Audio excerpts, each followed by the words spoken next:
এবং সবচেয়ে ভয়ঙ্কর ব্যাপার হচ্ছে আপনি যখন কারোর উপর জুলুম করেন, ওই মাজলুম আর আল্লাহর মাঝখানে কোনো ফারাক থাকে না। আল্লাহ ওই ফারাকের পর্দা উঠায় নেয়, দোয়া করলেই ওটা আরশে যেয়ে কবুল হয়ে যায়।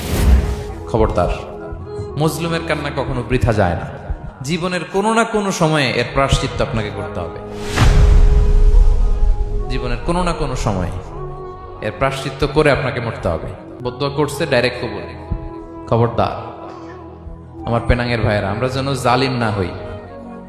In it's any form, operation in it's any form, যেই কোনো ভাবে, যেই কোনো ক্ষেত্রে, যেই কোনো ধরনের হইতে পারে জুলুম। কাউকে আপনি ছোট্ট কোনো কাজে ঠকালেন, বন্টন নীতিতে ঠকালেন, হ্যাঁ, জমি মেরে দিয়ে ঠকালেন, আমানত মেরে দিয়ে ঠকালেন, ইন ইটস এনি ফর্ম যদি জুলুম করে থাকেন, খবরদার, মজলুমের কান্না কখনো বৃথা যায় না।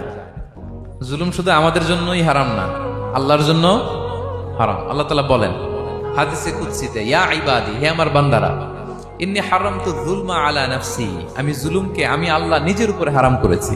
ওয়া জাআলতুহু বাইনাকুম মুহাররামা, এবং এই জুলুমকে তোমাদের উপর হারাম করেছি। ফালা তাযালামু, তোমরা একে অপরের উপর জুলুম করো না। জুলুম শুধু আমাদের উপরই হারাম না, আল্লাহ নিজের উপরও হারাম করেছেন। তাহলে জুলুমের সাথে কি মুমিনের কোনো সম্পর্ক থাকতে পারে? পারে না।